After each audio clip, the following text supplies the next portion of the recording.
میری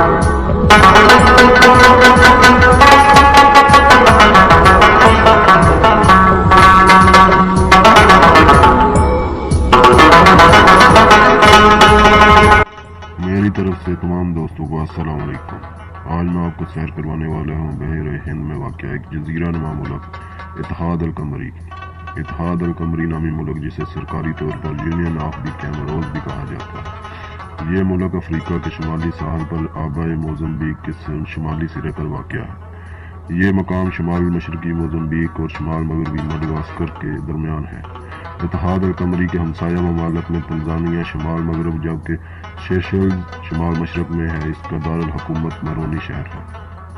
ویڈیو کا باقاعدہ آغاز کرنے سے پہلے تمام نئے آنے والے دوستوں کو میرے چینل نیوز ٹی وی پر خوش آمدید۔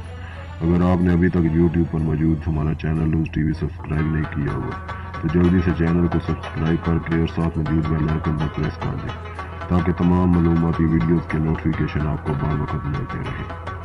اس ملک کا کل رقبہ 1862 مربع کلومیٹر ہے جو افریقہ کا تیسرا چھوٹا ملک ہے۔ اس کی کل آبادی اندازاً 7,98,000 ہے جو افریقہ میں چھٹے نمبر پر چھوٹا ملک ہے۔ تاہم آبادی کی گنجانی کے لحاظ سے افریقہ کے گنجان آباد ترین ممالک میں سے ایک ہے۔ اس کا نام عربی کے لفظ قمر یعنی چاند سے نکلا ہے۔ یہ جزیرہ نما اپنی ثقافتی تاریخ کے حوالے سے مشہور ہے۔ یہاں 3 سرکاری زبانیں ہیں جو فرانسیسی، عربی اور کیمرون۔ یونین آف کیمروز یعنی اتحاد القمری افریقی یونین، فرانسیسی بولنے والے ممالک، اسلامی کانفرنس کی تنظیم، عرب لیگ اور بحیرہ ہند کمیشن کا رکن ہے۔ 2008 کے اعداد و شمار کے مطابق نصف آبادی غربت کی شرح کے نیچے رہ رہی ہے۔ قبل از اسلام کی داستان کے مطابق ایک جن نے یہاں ایک موتی گرایا تھا جو ایک بہت بڑا آتشی حلقہ بن گیا تھا۔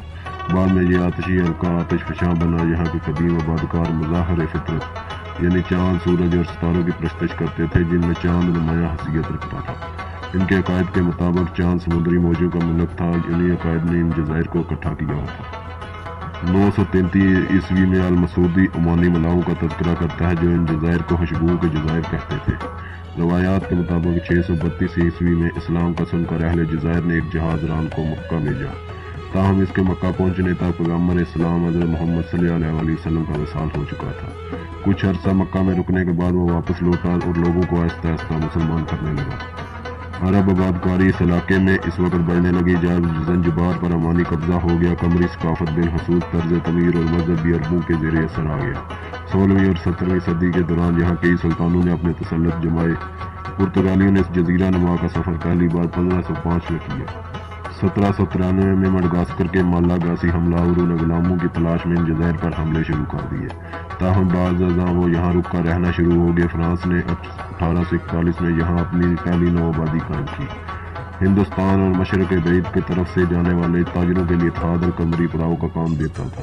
تاہم نہر سوئز کے کھلنے کے بعد یہاں سے تجارتی آمد و رفت بہت کم ہو گئی۔ اتحاد القمری کی اپنی پیداوار میں ناریل، مویشی اور کچھووں کے پھول شامل ہیں۔ فرانسیسی آبادکاروں، فرانسیسی ملکیت والی کمپنیوں اور امیر عربوں نے یہاں کاشتکاری پر توجہ دی۔ اب یہاں کی زمین کا 1/3 حصہ برآمدی فصلوں سے متعلق ہے۔ 2235 مربع کلومیٹر کے کل رقبے کے ساتھ اسے دنیا کے مختصر ترین ملکوں میں شمار کیا جاتا ہے۔ اتحاد القمری 320 مربع کلومیٹر جتنے سمندر پر اپنے حقوق رکھتا ہے۔ جزائر کی سطح نشیبی میدانوں سے لے کر کم بلند پہاڑیوں پر مشتمل ہے۔ یہاں کا موسم استوائی اور معتدل نوعیت کا ہے۔ سال میں 2 موسم تار اور خشک ہوتے ہیں۔ مارچ سب سے گرم مہینہ ہے جس میں اوسط درجہ حرارت 29 سے 30 ڈگری تک رہتا ہے۔ اوسط کم درجہ حرارت 19 ڈگری رہتا ہے۔ ان جزائر پر شاذ و نادر ہیٹ سائیکلون آتے ہیں۔ وفاقی صدارتی جمہوریہ ہونے کے اصولوں کے مطابق اتحاد القمری کا کام چلتا ہے۔ اتحاد القمری کے صدر کو حکومت اور ملک کے سربراہ کی حیثیت ملی ہوتی ہے۔ ملک میں کثیر الجماعتی نظام ہے۔ اتحاد القمری کا قانونی نظام اسلامی، فرانسیسی اور ریاست کے اپنے بنائے گئے قوانین پر مبنی ہے۔ گاؤں کے بڑے یا سرپنچ زیادہ تر جھگڑوں کو خود ہی حل کر لیتے ہیں۔ عدلیہ انتظامیہ سے آزاد رہ کر کام کرتی ہے۔ سپریم کورٹ آئینی کونسل کا کام بھی کرتی ہے۔ حکومتی کوتاہیوں کی صورت میں سپریم کورٹ اس کی تحقیق کرتی ہے۔ سپریم کورٹ کے 2 اراکین کو ملک کا صدر، 2 اراکین کو وفاقی اسمبلی جبکہ 1 رکن کو ہر جزیرے کی کونسل چنتی ہے۔ اتحاد القمری کی فوجی طاقت ایک چھوٹی فوج، 500 اراکین، پولیس اور دفاعی فوج کے 500 ارکان پر مشتمل ہے۔ فرانس کے ساتھ ہونے والے معاہدے کے تحت فرانس اتحاد القمری کی بحری اور فضائی حوالے سے حفاظت اور فوجیوں کی تربیت کا کام کرتا ہے۔ اتحاد القمری، افریقی یونین، عرب لیگ، یورپی ترقیاتی فنڈ، عالمی بینک، عالمی مالیاتی ادارہ، بحرہ ہند کی کمیشن اور افریقی ترقیاتی بینک کا بھی رکن ہے۔ 10 اپریل 2018 کو اتحاد القمری ماحولیاتی تبدیلیوں کے حوالے سے ہونے والے Q2 پروٹوکول کا 199واں رکن بنا ہے۔ اتحاد القمری میں نقل و حمل کا کوئی خاص نظام نہیں۔ تیزی سے بڑھتی ہوئی آبادی بھی ایک اہم مسئلہ ہے۔ کم تعلیم کی وجہ سے نوکریوں کے حصول میں مشکل ہوتی ہے۔ دوسرے ملکوں پر انحصار بڑھتا جاتا ہے۔ زراعت معیشت کا 40% پیدا کرتی ہے، اس میں 80% افراد کام کرتے ہیں۔ زیادہ تر برآمدات اسی شعبے سے ہوتی ہیں۔ کیمروز دنیا بھر میں سب سے زیادہ یلانگ پیدا کرتا ہے اور نیلا اہم برآمدات میں شمار ہوتی ہے۔ اتحاد القمری میں زیادہ تر افریقی عربی النسل افراد رہتے ہیں۔ سنی اسلام اہم مذہب ہے جو کل آبادی کے 98% سے زیادہ افراد مانتے ہیں۔ 1 لاکھ افراد کے لیے 15 ڈاکٹر موجود ہیں۔ مردوں کی عمر کی حد 62 سال جبکہ خواتین کی عمر کی حد 67 سال ہے۔ تقریباً سبھی خواندہ افراد قرآنی اسکولوں سے پڑھے ہوتے ہیں۔ بچوں اور بچیوں کو قرآن حفظ بھی کرایا جاتا ہے۔ کمورن عام زبان ہے، اس کے 4 مختلف لہجے ملتے ہیں۔ فرانسیسی اور عربی بھی سرکاری زبانیں ہیں اور انہیں عام بولا جاتا ہے۔ قرآنی تعلیم عربی زبان میں جبکہ دنیاوی تعلیم فرانسیسی میں دی جاتی ہے۔ کوموروس میں ڈرائیور سمت دائیں جبکہ اسٹیئرنگ بائیں جانب ہوتا ہے۔ یہاں کا ڈومین نیم .km اور کالنگ کوڈ +269 ہے۔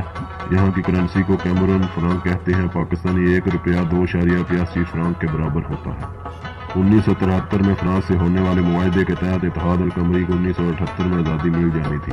4 جزیروں پر رائے شماری کرائی گئی۔ 3 جزیروں سے آزادی کے حق میں بہت بڑی اکثریت نے ووٹ ڈالا جبکہ چوتھے جزیرے نے فرانسیسی کے متحد رہنے کو ترجیح دی۔ تاہم 6 جولائی 1975 کو اتحاد القمری کی پارلیمان نے فرانس سے آزادی کے حق میں قرارداد منظور کی۔ احمد عبداللہ نے آزادی کا باقاعدہ اعلان کیا اور اس کے پہلے صدر منتخب ہوئے۔ آزادی کے بعد 30 سال کا عرصہ سیاسی طور پر انتشار کا شکار رہا۔ 3 اگست 1975 کو فرانسیسی حکومت کی حمایت سے باب ڈینارڈ نے صدر احمد عبداللہ کو فوجی بغاوت کے ذریعے عہدے سے ہٹا دیا۔ ان کی جگہ یونائیٹڈ نیشنل فرنٹ آف کیمروز کے رکن شہزادہ سعید محمد جعفر کو صدر بنایا گیا۔ 13 مئی 1978 کو باب ڈینارڈ نے ایک بار پھر فوجی بغاوت سے صدر کو ہٹا کر عبداللہ کو دوبارہ صدر بنا دیا۔ صدر عبداللہ کا جھکاؤ واضح طور پر اسلام کی طرف تھا اور انہوں نے ملک کا نام بدل کر وفاقی اسلامی جمہوریہ اتحاد القمری رکھ دیا۔ صدر عبداللہ 1989 تک صدر رہے۔ اس وقت فوجی بغاوت کے خطرے کے پیش نظر انہوں نے صدارتی حکم پر دستخط کیے جس کے تحت فوج کو غیر مسلح کیا جانا تھا۔ اس معاہدے کے فوراً بعد ایک مایوس فوجی افسر نے گولی چلا کر صدر کو ہلاک کر دیا۔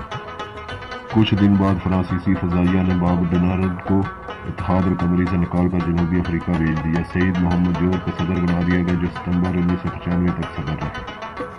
اپریل 1997 میں ہونے والے ایک اور فوجی بغاوت کے نتیجے میں بابوری صدر کو ہٹا کر فوجی جنرل نے اقتدار پر قبضہ جما لیا۔ 1975 میں آزاد ہونے کے بعد اب تک کیمرون میں یہ 18ویں فوجی بغاوت تھی۔ یہ فوجی جنرل جن کا نام آزادی تھا 2002 میں اقتدار سے الگ ہوئے اور نئے صدر کا انتخاب عمل میں آیا۔ 2006 کے انتخابات میں احمد عبداللہ محمد سمبی کو نیا صدر چن لیا گیا۔ یہ صدر ساری زندگی ایران میں اسلام کی تعلیم حاصل کرتے رہے۔ انہیں آیت اللہ کہا جاتا تھا۔ غزالی نے انتخابات کے نتائج کو خوش دلی سے قبول کیا۔ اس جزیرہ نما میں پہلی بار پرامن انتقال اقتدار ہوا۔ فرانس سے آزادی کے بعد سے اب تک اتحاد القمری میں 20 سے زیادہ فوجی بغاوتیں ہو چکی ہیں۔ پیارے دوستوں، یہ ویڈیو اگر آپ لوگوں کو پسند آئی ہو اس ویڈیو کو لائک ضرور کر دیں۔ اگر ہو سکے تو اس ویڈیو کو واٹس ایپ اور فیس بک پر اپنے احباب کے ساتھ ضرور شیئر کریں تاکہ ہماری حوصلہ افزائی کے ساتھ ساتھ آپ لوگوں کی معلومات میں اضافہ ہوتا رہے۔ اگلی ویڈیو تک کے لیے مجھے دیں اجازت۔ اللہ نگہبان۔